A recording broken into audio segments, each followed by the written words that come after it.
This episode is intended for mature audiences only and contains scenes of violence. Specific content warnings can be found in the show notes. Please stick around at the end for a special message about the Observable Radio Company store and a treat from series vocalist Katie Skovholt.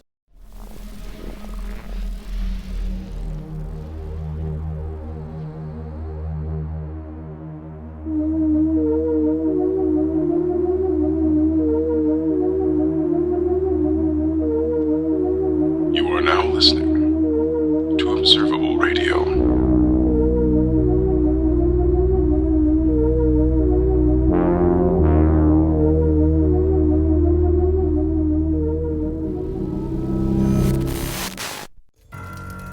Oh, hello there. Come in from the cold.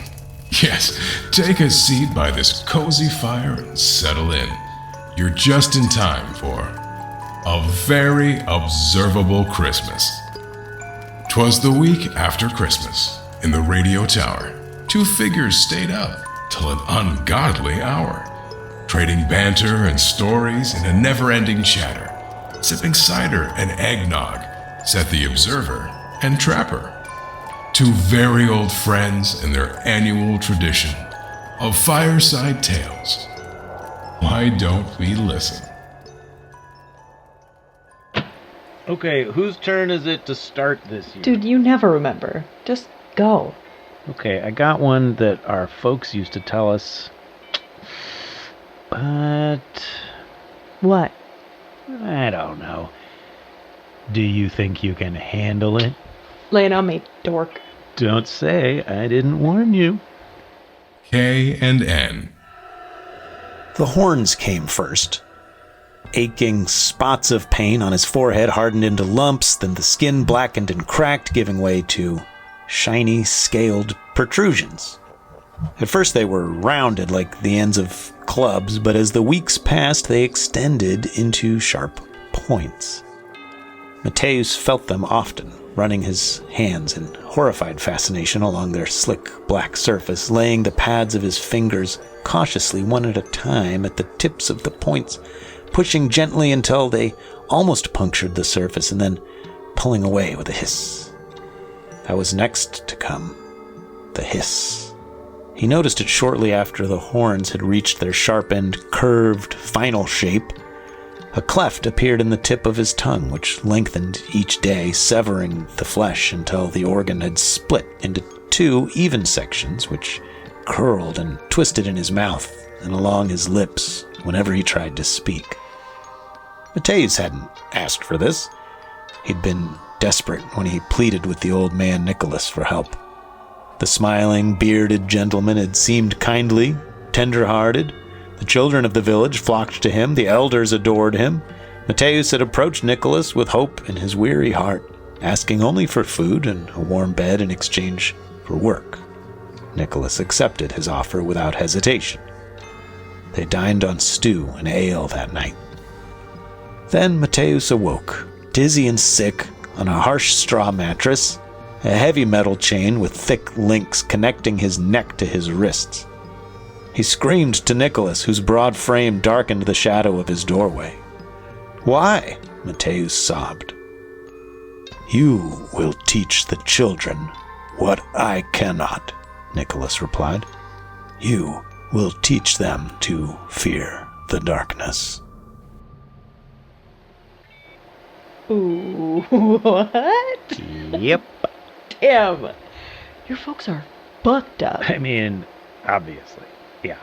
Look at me. Okay. This is my offering. Offering? To appease the spirits of the forest. Uh-oh. The tree line. Tick could smell the sap on the frozen wind long before they reached the wall. By the time they reached the trees, emerging all at once from the gloom, his throat stung and his eyelids stuck together. Behind him, Di smacked her lips with disgust and spat onto the frozen ground as they both stopped to unsling their deerskin packs. Tick scanned the wall, a perfect row of towering pines stretching away into the fog in each direction. At their base, a row of bleached white skulls in the loamy black soil, marking the boundary. The solid chill of the morning swallowed all other sounds, and the iron axes and shovels rang out like broken bells as they pulled them from their bedrolls. They marked their beginning with a cairn of flat stones and went east. Tick walked the tree line, looking for any saplings that may have begun to grow beyond the boundary. Di followed him and touched each skull as she passed, a quick offer of thanks as she reoriented them toward the tree line.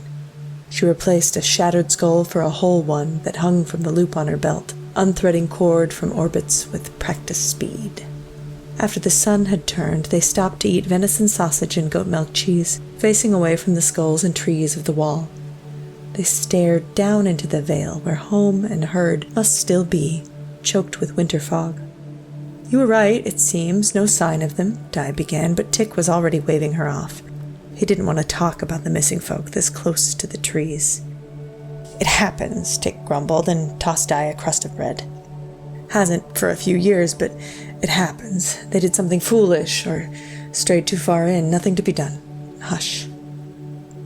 Di frowned, but smeared the last of her cheese on the bread and chewed in silence. For the rest of the day, they switched roles. Di uprooted the saplings that had disobeyed the truce, and Tick aligned and breathed power into the sentry skulls, so their hollow sockets stared back at the pines. They marked the end of their labor with another cairn, in a pair this time.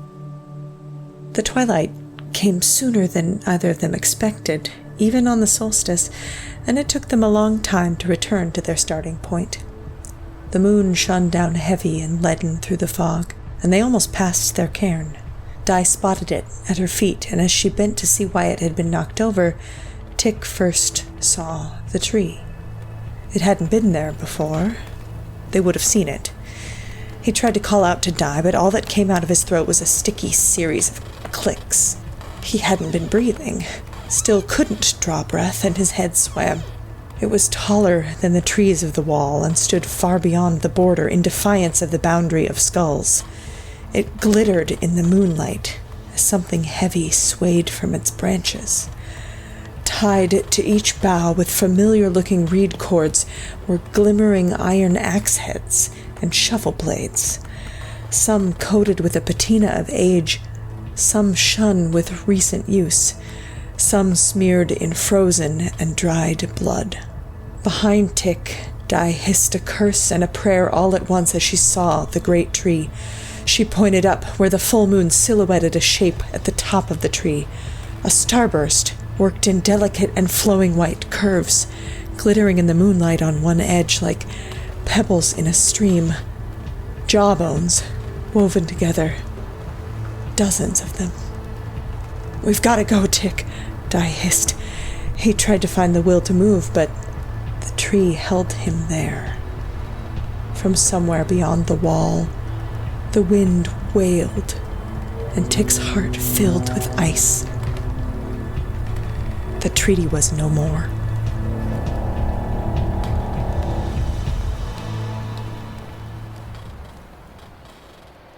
Oh, I get it. It's like a Christmas tree, but upsetting. They're all upsetting. You kill the tree, decorate the corpse, and watch it rot. Fine. More upsetting. My turn? You're on. All right. Here's a nasty one for you. I call it the Ginger Dead Man. Are you kidding me? Yes. Too much? Okay, it's about a perfectly rotten baker who gets his just desserts. Stop. Never! The Ginger Dead Man. Robert came to on the cold kitchen floor, severely regretting his habit of sleeping in the nude. He felt the dull ache in the back of his head and looked around to see what had tripped him. His eyes landed on a string of Christmas lights wound around the legs of his bar stools, set out as an obvious trap. He realized he couldn't move his arms and legs. Paralyzed? No. Tied. His arms and legs were bound with... He sniffed his wrists. Licorice rope. He began chewing on his wrist binds, but was interrupted by a shower of sprinkles landing in his eyes and mouth from above.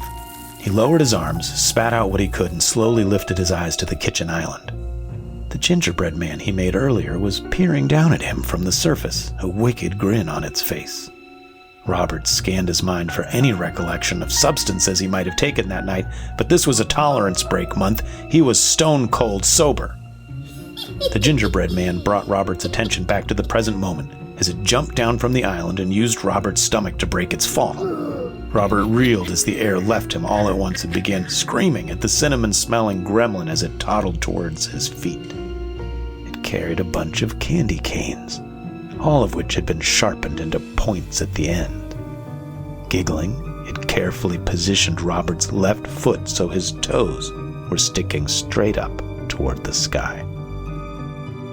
Robert's breath hitched when the demonic cookie aligned one of the candy cane spikes with the tip of his big toenail. His screams echoed in the house as the gingerbread man forcefully shoved the candy cane underneath the nail, planting it firmly into the tip of his toe and lifting the nail straight up off the bed.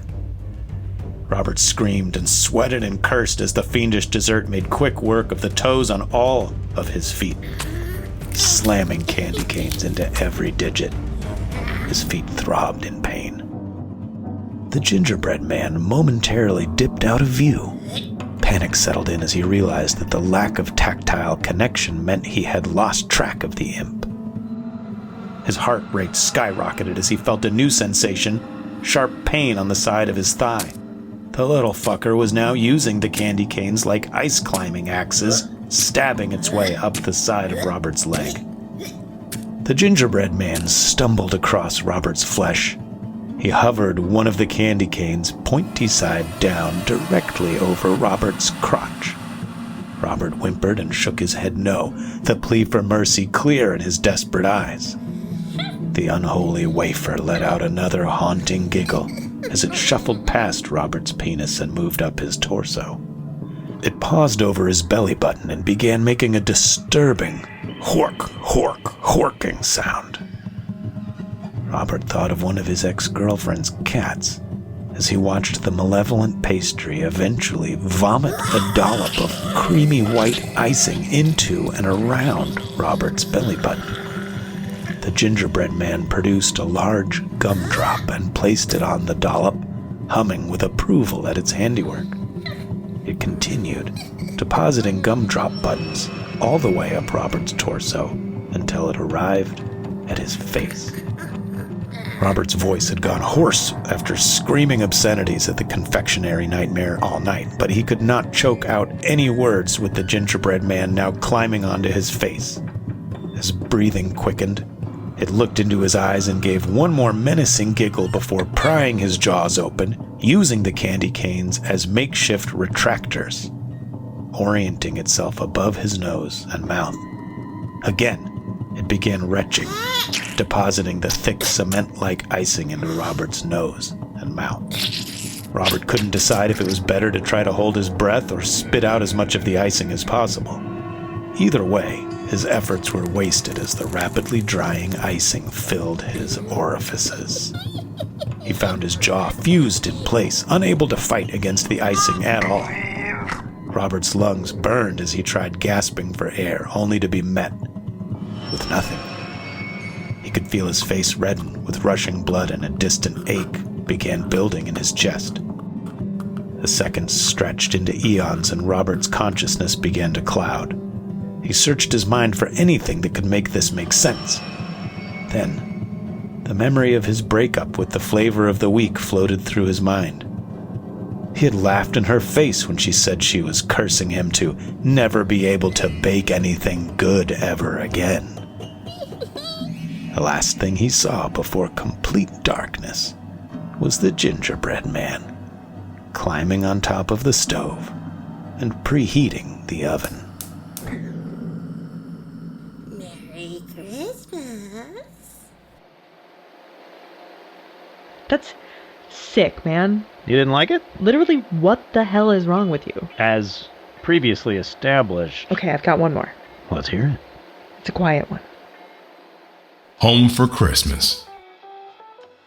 Mrs. Labingi was alone again on Christmas Eve. She told everyone she preferred it that way, ensuring that her staff would be home with their families and that anything she might need was already taken care of. She wouldn't see anyone until the new year. James always said he'd refuse to be a Scrooge, so I intend to continue the tradition. I won't keep you here a minute later than you need to be, she would repeat when anyone asked if she'd change her mind about staying alone. So it had been since James had passed, and so it would be. This made the appearance of the roses all the stranger.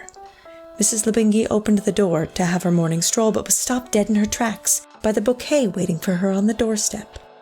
Trembling, she picked up the flowers and read the card with its all-too-familiar script. For my sweetest Rosie. No one had ever called her Rosie except... The vase smashed to pieces as it fell to earth, its contents sent scattering. Mrs. Lebingi swiftly cleaned up the mess, careful to not let even a petal inside the house, and skipped her morning stroll that day. Instead, she called her chief of staff, Monica, to find out how such an oversight could have happened. Monica was insistent that it couldn't have been anyone on staff, but she would conduct a thorough investigation to be sure. In the back of her mind, Mrs. Lebingi knew that this was no fault of the staff, but who else could it have been? Who would be so cruel as to ignore her no roses policy? The rest of the day she was plagued by continual reminders, the scent of roses here, a trail of petals in the hallway there. Each time she scoured the house and found no signs of entry, all doors and windows locked up tight. By nightfall she was in tears with fear and confusion when she felt someone breathe, "Rosie," into her ear in the kitchen. She felt something break within her. She remembered the stories the women in her family would tell growing up. She had long dismissed them as silly superstitions, but in this moment she found herself drawing from that well. She quickly set to work, digging up every can of salt and candle she could muster. She crafted protection circles and drew the symbols as best as she could remember with care.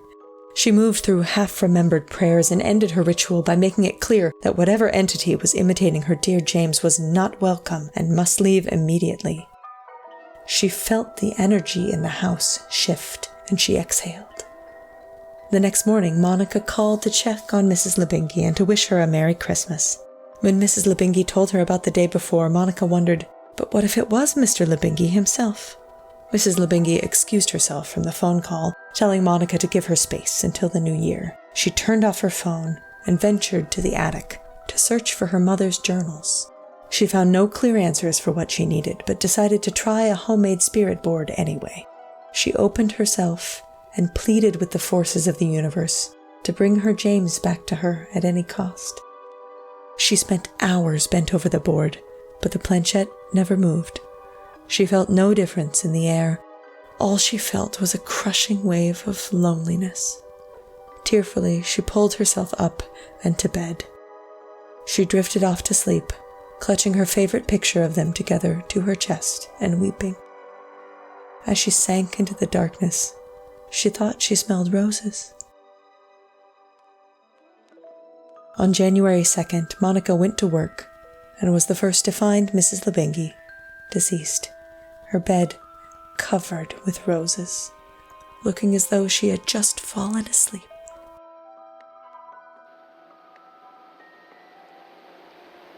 Well? It's fine. Oh, you're crying? I win. Shut up. We didn't say we were doing sad ones. Well, who says death is sad? Would you rather live forever? And no. Fuck immortality. I don't know. I have so many things I want to read and watch. It's the short term. You gotta think long term. Real long. The Long Night.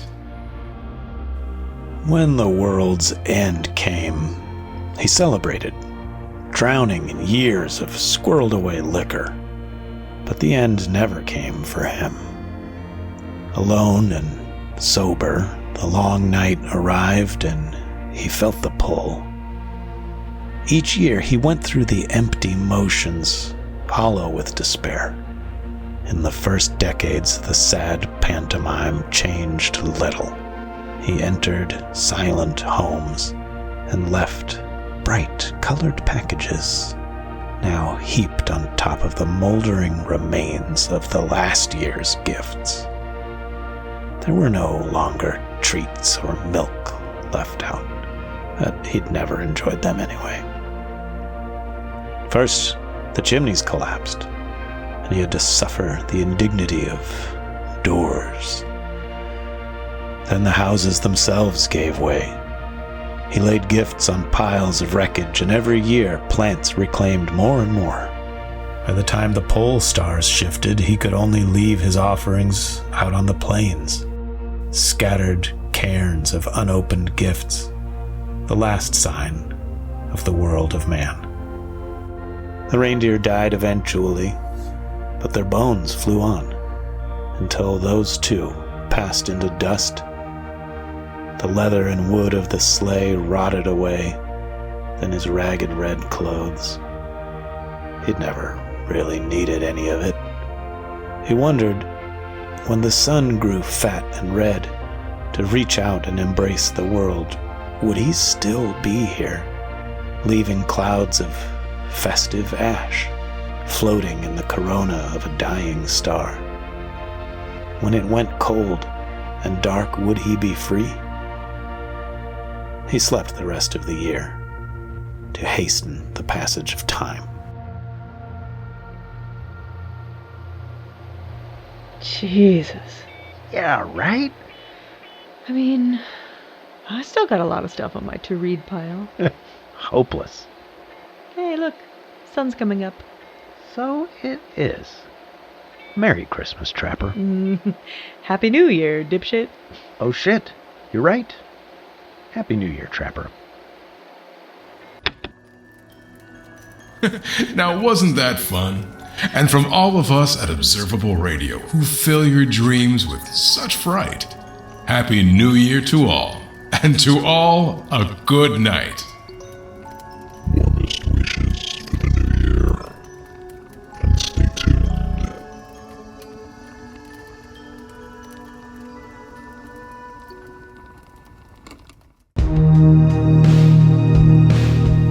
You have been listening to Observable Radio.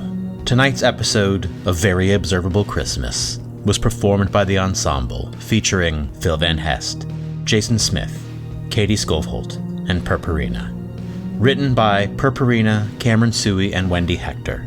Produced by Cameron Suey, Phil Van Hest, and Purpurina, and edited by Cameron Suey. Our psychology consultant is Dr. Elisa Leal. Art by Karrin Fletcher. Our theme is The Backrooms, performed by Myuu. Additional music from this episode provided by Flouw, Luella Gren, Kikoru, Ludvig Moulin, Oakwood Station, Ookean, Parr, Mary Riddle, Katie Skovholt, and Ingrid Witt.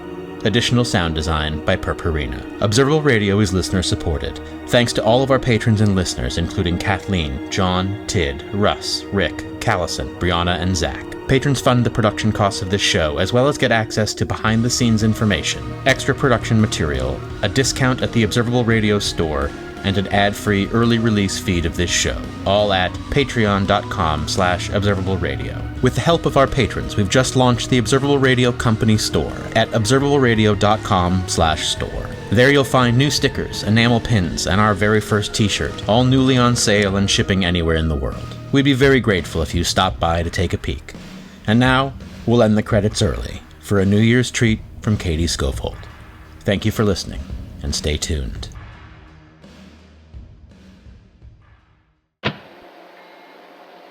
Should old acquaintance be forgot and never brought to mind? Should old acquaintance be forgot in the days of old lang syne? For old lang syne, my dear, for old lang syne, we'll drink a cup of kindness yet, for the sake of old lang syne. The Gingerbread Man. The ginger dead man. That was not out of my nose. I need a tissue. It's like on my mustache. I'll be right back. Here's mine. I found.